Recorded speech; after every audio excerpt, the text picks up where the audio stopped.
All right, Larry Krueger here from the Pig in a Pickle Crew Show with some 49er news as Christian McCaffrey goes on the IR. We'll discuss it next. Of course, we're brought to you by Pig in a Pickle, the best barbecue in all of Northern California. Check them out. They're in Embryville. They're in Corte Madera. They're open 7 days a week from 11 a.m. till 8 p.m. or until they run out. Go get brisket. Go get the brisket chili, the pulled pork, the barbecue chicken. Go say hi to Damon. Go say hi to Mary. Tell them that Larry Krueger sent you. And this video today is brought to you by Mancini Sleep World. Mancini Sleep World is a proud sponsor of the Krug Show. I'm loving my Mancini's bed. Support the show and go buy a Mancini's bed. Mancini's offers a 120-night guarantee. They got a range of brands and price points with Mancini's. You get free next-day delivery. So click the link below or go to sleepworld.com and find a bed that works for you. Whether shopping online or visiting in-store, use the code KRUG10 and you'll get 10% off. That's KRUEG 10 and get 10% off in-store or online at sleepworld.com. All right, well, Adam Schefter tweeted it out, and so it is official. The 49ers have placed Christian McCaffrey on IR with a designation to return. That means he's going to miss at least the next 4 games. This was a no-brainer. This is a no-brainer. Why? Because Thursday at practice, he had a setback. He's experiencing pain. And, you just signed him to this big money deal. Now, here's the thing on this. He's also on the cover of Madden. I don't know if you believe in the Madden curse, but add up another person who was on the cover of Madden who things went south for, either injury-wise or production-wise. I won't get into that because I don't really believe in curses, but I think it's notable. All right, so he's out. He's gonna be out for the next 4 games. To me, the 49ers have options here as far as how they play their hand of cards with Christian. Nobody knows. We're all just guessing as far as his physical condition and how it's going to play out. But if you said to me, okay, you've got a season ahead of you, what does that constitute? Well, there's 16 more games and then potentially 4 playoff games. So there's potentially 20 football games left. And he's got an Achilles injury, and it's Achilles tendonitis. So how do you want to play your hand of cards? What games do you want him for? What games can you expect him for? He's experiencing the pain in the present, so shut him down right now.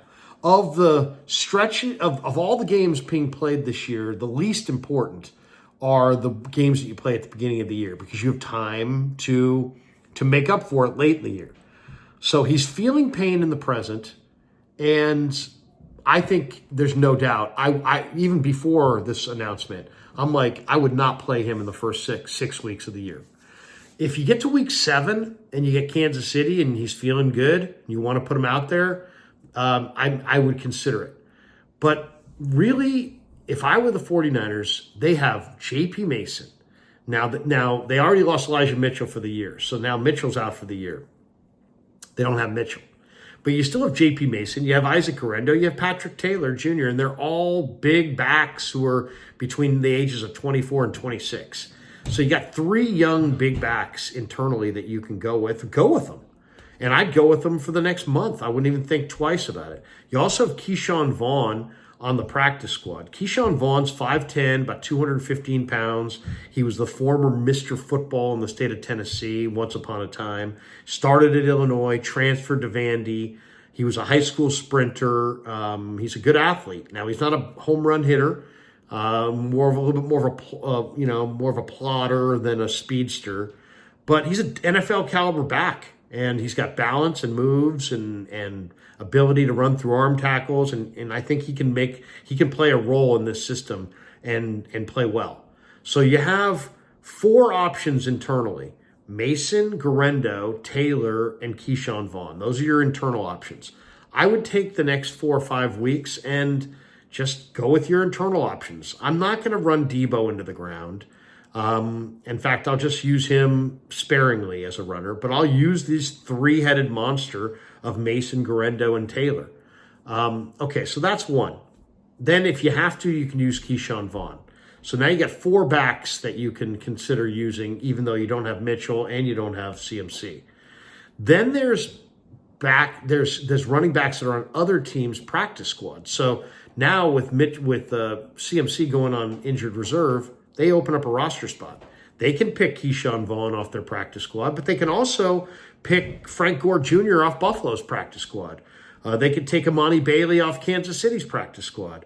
They could take Jonathan Ward off Pittsburgh's practice squad, Jabari Small off the Titans' practice squad, Dante Miller off the Giants' practice squad, Deneric Prince off the Dolphins' practice squad, Kevin Harris off of the Patriots' practice squad, Michael Carter off of the Arizona practice squad. You see where I'm going? There's a lot of options. There's about 10 to 12 backs that they could take off of another team's practice squad and put them on their active roster. And of those guys, I would say the most attractive are probably Imani Bailey from Kansas City, the former TCU star, played for Sonny Dykes at TCU, home run hitter, big speed guy, excellent acceleration.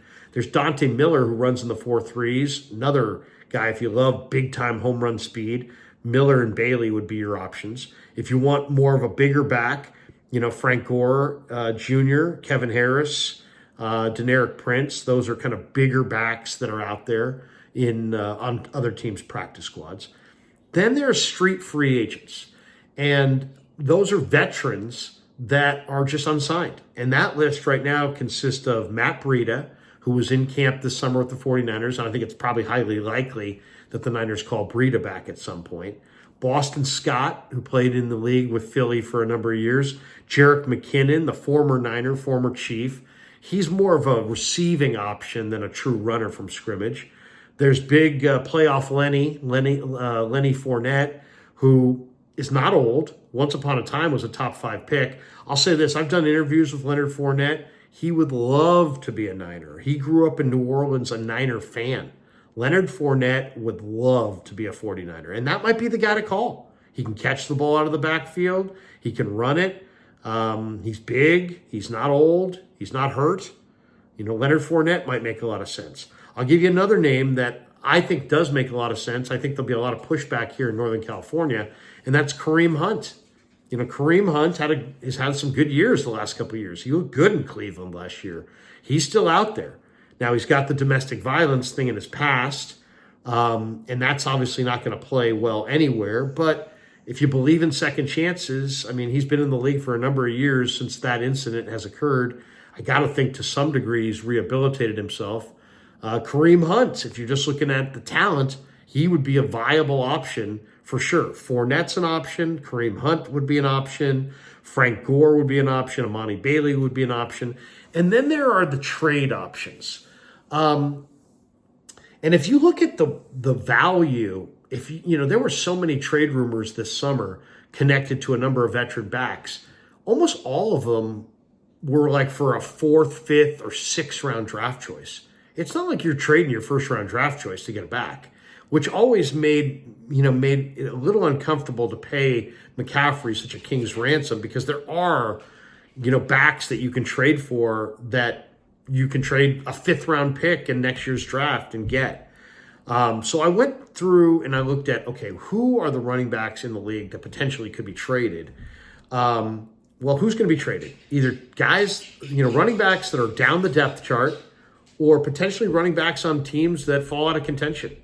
So I went around and looked at the league and canvassed the depth charts. This is what I looked at, or this is what I found as far as trade candidates. Miami has Jeff Wilson. Jeff Wilson, before the Niners got McCaffrey, was a really productive running back in this offense. He knows the Niners offense well. He's in Miami. He's sitting behind A-Chain. He's never going to play, or he's never going to play a significant role in Miami unless there's injuries. Jeff Wilson Jr. might be a guy that you could trade for. That's an interesting name. Aaron Jones and Ty Chandler, if the Vikings fall out of contention. I could see, and I don't know what kind of year the Vikings are going to have. Maybe they'll have a playoff. Maybe they'll be a playoff team and they won't even consider moving their backs. But they might fall out of contention, and Aaron Jones and Ty Chandler would be good options. Javonte Williams in Denver, if Denver fell out of contention, he might not be a bad option. Dameon Pierce, who's lost the starting job in Houston, is a good young veteran running back. I think he would be a good guy to acquire. Jamal Williams in New Orleans, sitting behind Kamara. Jamal Williams is a solid NFL back that you could plug in and not miss a beat. And there are others. New England's a bad football team. What are they going to do later in the year with Ramondre Stevenson or Antonio Gibson, who's a great receiver out of the backfield? That might be a fit. The Jets might be bad. They've got Izzy Abinaconda, who's a good young running back. Carolina's almost guaranteed to be bad. They've got Chuba Hubbard, but they also have Miles Sanders. Would you take Miles Sanders, the former Eagle? And then there's some more intriguing names. Chicago has got a bunch of backs. And, to me, Khalil Herbert, the former Va-Tech running back, would be a very good get. The guy that's probably the most exciting in Chicago to me is Roschon Johnson. He's like 4th or 5th on their depth chart. He's 220 pounds. He played at Texas. He's a good running back. He runs hard. He can catch the ball out of the backfield. Roschon Johnson would be a nice running back to acquire if you could get the Bears to pull the trigger on something like that. I don't think Pittsburgh's going to move Jaylen Warren or Najee Harris, but it's possible. And Najee's a free agent at the end of the year. There's been a lot of speculation this summer that Dallas was going to trade for him. And some of the talk was like, they would trade like a 4th-round pick or a 5th-round pick or maybe even a 6th-round pick for Najee. Now, the Steelers fashioned themselves a contender. I can't imagine they would get rid of Najee or Jaylen Warren. But if, they don't score a lot of points, if they don't have a great, first month of the year, and they're in a loaded division, if Baltimore and Cincinnati play well in that division and suddenly Pittsburgh gets to November and they don't have much of a chance, they may move Najee. And Najee, an Antioch kid, bring him home. Now, he's not a Shanahan-type back, but, man, he's a horse. I'd love to see Najee in a Niner uniform. And then I'll throw out Cleveland as a good option as well. Cleveland looks like they may have a bad year. They have Pierre Strong, who played at South Dakota State, played with the Patriots, runs a great 40 time, very fast. And Dante Foreman, and if you ask me, wager on this, who do you think, the Niners would go for? Well, first of all, I don't think they're going to go for anybody right away because they have Mason and they have Garendo and they have Taylor and they have Keyshawn Vaughn on their practice squad. But of those running backs that they could pluck off other teams' practice squads, the name that makes the most sense to me would be Frank Gore Jr. or Amani Bailey. If you're going to try to get a street free agent, I think the names that make the most sense would be Leonard Fournette or Kareem Hunt. And if you're going to try to make a trade, I think in some ways the guys that make the most sense would be, a bigger back, but also one that has some speed. Dante Foreman played at Texas. Of course, Kyle used to play at Texas. But Foreman's a big back with great straight line speed and explosiveness. He's always been kind of the big back who can run away from you. He's got size, he's got speed, and you could probably get him for nothing. In Cleveland, he's buried on the depth chart. Dante Foreman would be a nice addition to Mason, Garendo, and Taylor if you're going to decide to go with kind of that big back. We're going to pound you with big backs all year. And Foreman's got some ability to run away from a defense. So I really like Foreman quite a bit. That would be the guy that I would try to acquire. And the other one that makes a lot of sense to me is Roschon Johnson. I just think Roschon Johnson's sitting 5th on the Bears depth chart. Ryan Poles is a great young GM. They're going nowhere this year. They got a rookie quarterback. Their whole purpose is 2025, 2026. So he's going to be looking at the trade deadline to add a pick or two in trades that pair off guys that they don't necessarily use. And if Roschon Johnson's going to stay 5th on the Bears depth chart, that would be a very nice get for the 49ers. Roschon Johnson might be a great fit in this offense. So those are the names that make the most sense to me. In trade, Roschon Johnson or Deontay Foreman. Off the street, free agents, Leonard Fournette, Kareem Hunt. Practice squad guys, Frank Gore, Jr. or potentially Amani Bailey. As far as the game plan, my game plan would be, last year was all about CMC. Last year you let CMC call the shots. Last year he got to take himself out of games when and if he wanted to, and he got to stay in games if he wanted to do that. I would take that decision-making power away from him and just say, you know what, we're going to shelve you.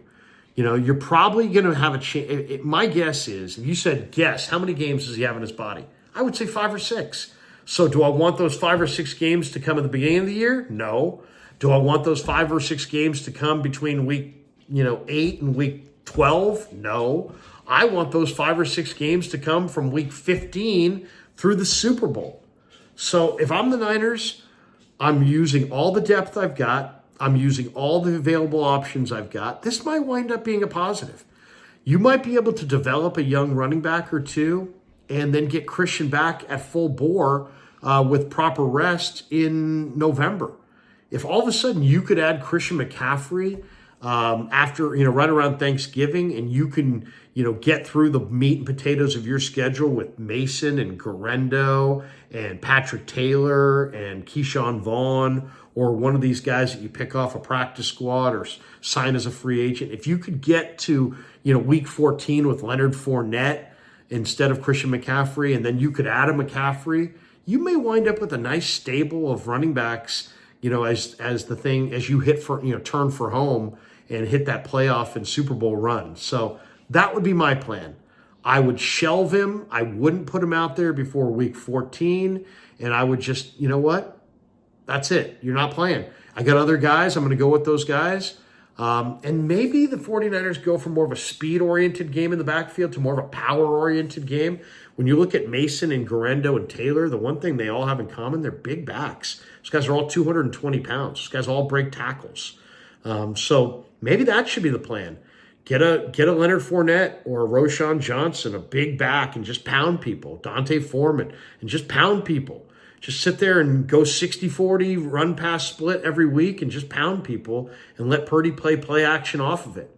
It might be the best plan for the Niners going forward, especially without CMC. All right.